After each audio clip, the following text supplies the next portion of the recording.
My guest tonight has written 3 best-selling books, and his TED Talk on inspiring leadership is one of the most watched of all time. When he talks, it is impossible not to listen.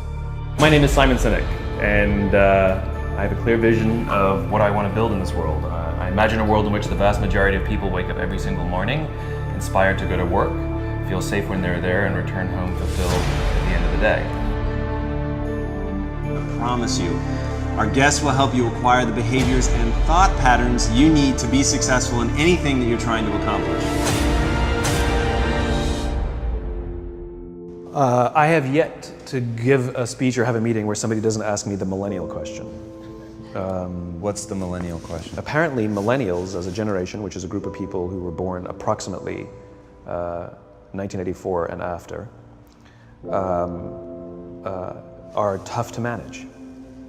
And they're accused of being entitled and narcissistic, self-interested, unfocused, lazy. But entitled is the big one. And because they confound leadership so much, what's happening is leaders are asking the millennials, what do you want? And millennials are saying, we want to work in a place with purpose, love that.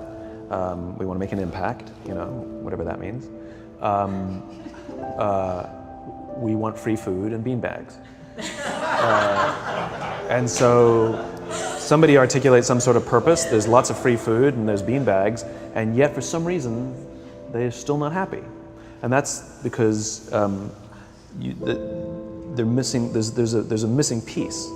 What I've learned is that I can break it down into 4 pieces, right? There are four things, 4 characteristics. One is parenting, the other one is technology, the third is impatience, and the fourth is environment. The generation that we call the millennials, too many of them grew up subject to, not my words, failed parenting strategies, you know? Where, for example, they were told that they were special all the time. They were told that they could have anything they want in life, just because they want it, right?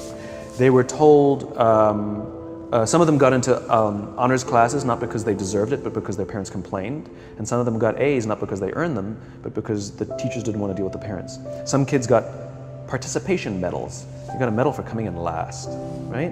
Which the science we know is pretty clear, which is it devalues the medal and the reward for those who actually work hard. And it actually makes the person who comes in last feel embarrassed because they know they didn't deserve it. So it actually makes them feel worse, right?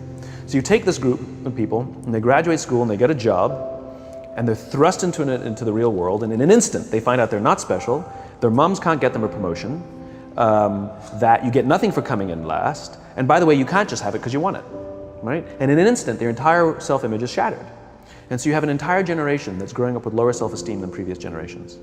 The other problem, to compound it, is we're growing up in a Facebook, Instagram world. In other words, we're good at putting filters on things. We're good at showing people that life is amazing even though I'm depressed, right? And so everybody sounds tough, and everybody sounds like they got it all figured out. And the reality is there's very little toughness, and most people don't have it figured out. And so when the more senior people say, well, what should we do? They sound like, this is what you gotta do. And they have no clue, right? So you have an entire generation growing up with lower self-esteem than previous generations, right? Through no fault of their own, right? They were dealt a bad hand, right? Now let's add in technology. We know that engagement with social media and our cell phones releases a chemical called dopamine. That's why when you get a text, it feels good, right? So, you know, we've all had it where you're feeling a little bit down or feeling a bit lonely, and so you send out 10 texts to 10 friends, you know, hi, hi, hi, hi, hi, because it feels good when you get a response, right? Right? It's why we count the likes, it's why we go back 10 times to see if my Instagram is growing slower, did I do something wrong? Do they not like me anymore, right? The trauma for young kids to be unfriended, right? Because we know when you get a hit of dopamine, which feels good. It's why we like it, it's why we keep going back to it. Dopamine is the exact same chemical that makes us feel good when we smoke, when we drink, and when we gamble. In other words, it's highly, highly addictive, right? We have age restrictions on smoking, gambling, and alcohol and we have no age restrictions on social media and cell phones, which is the equivalent of opening up the liquor cabinet and saying to our teenagers, hey, by the way, this adolescence thing, if it gets you down. But that's basically what's happening. That's basically what's happening, right? That's basically what happened. You have an entire generation that has access to an addictive, numbing chemical called dopamine through social media and cell phones as they're going through the high stress of adolescence. Why is this important? Almost every alcoholic discovered alcohol when they were teenagers. When we're very, very young, the only approval we need is the approval of our parents. And as we go through adolescence, we make this transition where we now need the approval of our peers. Very frustrating for our parents, very important for us. It allows us to acculturate outside of our immediate families into the broader tribe, right? It's a highly, highly stressful and anxious period of our lives, and we're supposed to learn to rely on our friends. Some people, quite by accident, discover alcohol and numbing effects of dopamine to help them cope with the stresses and anxieties of adolescence. Unfortunately, that becomes hardwired in their brains, and for the rest of their lives, when they suffer significant stress, they will not turn to a person, they will turn to the bottle. Social stress, financial stress, career stress, that's pretty much the primary reasons why an alcoholic drinks, right? What's happening is because we're allowing unfettered access to these dopamine-producing devices and media, basically it's becoming hardwired, and what we're seeing is as they grow older, too many kids don't know how to form deep, meaningful relationships. Their words, not mine. They will admit that many of their friendships are superficial. They will admit that their friends, that they don't count on their friends, they don't rely on their friends, they have fun with their friends, but they also know that their friends will cancel on them if something better comes along. Deep, meaningful relationships are not there because they never practice the skill set, and worse, they don't have the coping mechanisms to deal with stress. So when significant stress starts to show up in their lives, they're not turning to a person, they're turning to a device, they're turning to social media, they're turning to these things which offer temporary relief. We know, the science is clear, we know that people who spend more time on Facebook suffer higher rates of depression than people who spend less time on Facebook, right?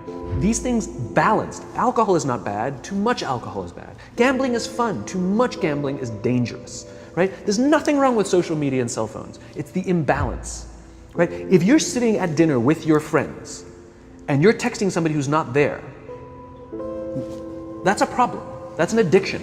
If you're sitting in a meeting with people you're supposed to be listening to and speaking, and you put your phone on the table, face up or face down, I don't care, that sends a subconscious message to the room that you're just not that important to me right now, right? That's what happens. And the fact that you cannot put it away is because you are addicted, right? If you wake up and you check your phone before you say good morning to your girlfriend, boyfriend, or spouse, you have an addiction. And like all addiction, in time, it'll destroy relationships, it'll cost time, and it'll cost money, and it'll make your life worse, right? So you have a generation growing up with lower self-esteem that doesn't have the coping mechanisms to deal with stress, right? Now you add in the sense of impatience, right? They've grown up in a world of instant gratification. You want to buy something, you go on Amazon, it arrives the next day. You want to watch a movie? Log on and watch a movie. You don't check movie times. You want to watch a TV show? Binge. You don't even have to wait week to week to week, right? I know people who skip seasons just so they can binge at the end of the season, right? Instant gratification. You want to go on a date, you don't even have to learn how to be like, hey.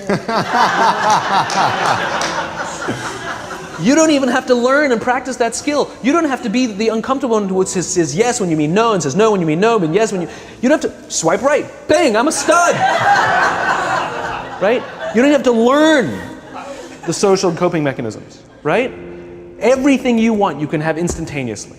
Everything you want, instant gratification, except job satisfaction and strength of relationships. There ain't no app for that. They are slow, meandering, uncomfortable, messy processes.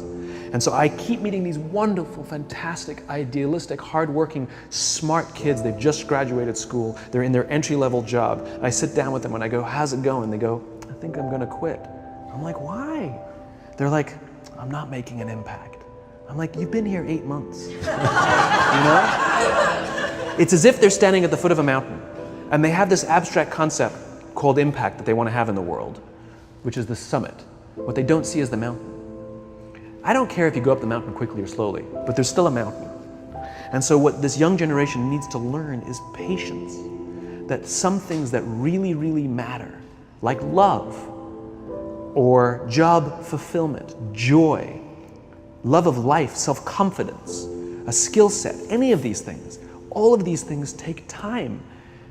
Sometimes you can expedite pieces of it, but the overall journey is arduous and long and difficult. And if you don't ask for help and learn that skill set, you will fall off the mountain, or you will, the worst case scenario, and we're already seeing it. The worst case scenario is we're seeing an increase in suicide rates. We're seeing an increase in this generation. We're seeing an increase in accidental deaths due to drug overdoses. We're seeing more and more kids drop out of school or take leaves of absence due to depression. Unheard of. These are all, this is really bad. The best case scenario, those are all bad cases, right? The best case scenario is you'll have an entire population growing up and going through life and just never really finding joy. They'll never really find deep fulfillment in work or in life. They'll just waft through life and it'll be just, it's fine. How's your job? It's fine, the same as yesterday. How's your relationship? It's fine. Like that's the best case scenario, which leads me to the fourth point, which is environment, which is we're taking this amazing group of young, fantastic kids who were just dealt a bad hand. It's no fault of their own.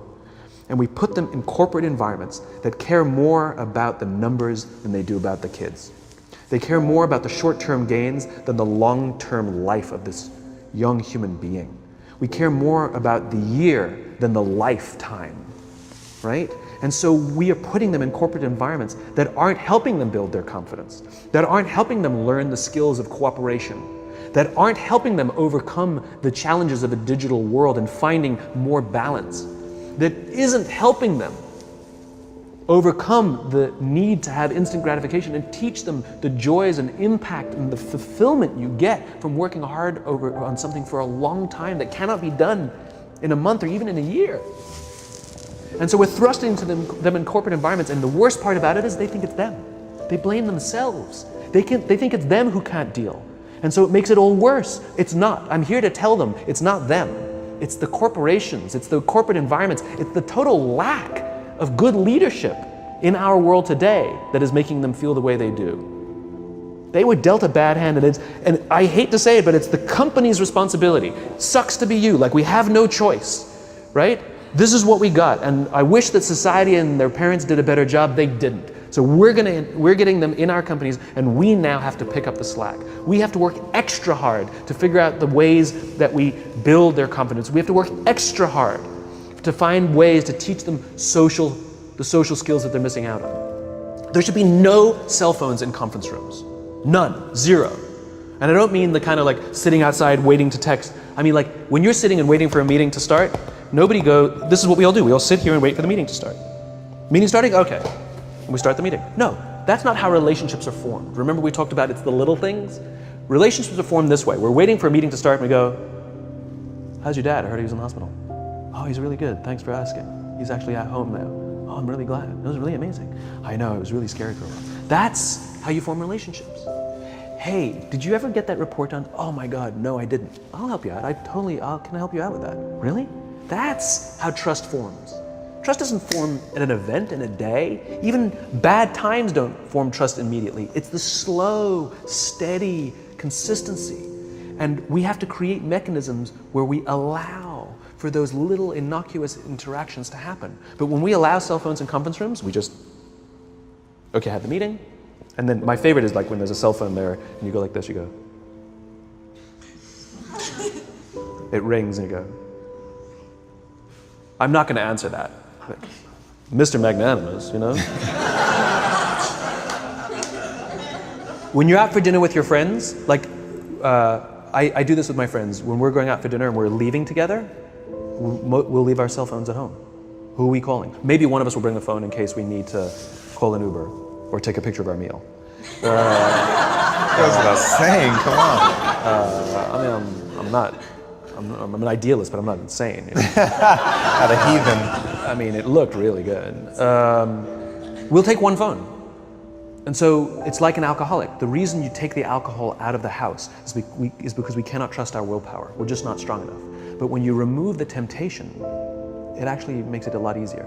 And so when you just say, don't check your phone, people literally will go like this. And somebody will go to the bathroom, and what's the first thing we do? Because I wouldn't want to look around the restaurant for a minute and a half, you know? But if you don't have the phone, you just kind of enjoy the world. And that's where ideas happen. The constant engagement is not where you have innovation and ideas. Ideas happen when our minds wander and we go, and you see something, I bet they could do that. That's called innovation, right? But we're taking away all those little moments, right? You should not, and none of us should charge our phones by our beds. We should be charging our phones in the living rooms, right? Remove the temptation. You wake up in the middle of the night because you can't sleep, you won't check your phone, which makes it worse. But if it's in the living room, it's relaxed, it's fine. But it's my alarm clock. Buy an alarm clock. They cost $8, right? I'll buy you an alarm, right? But the point is we now in industry, whether we like it or not, we don't get a choice. We now have a responsibility to make up the shortfall and to help this amazing, idealistic, fantastic generation build their confidence, learn patience, learn the social skills, find a better balance between life and technology, because quite frankly, it's the right thing to do.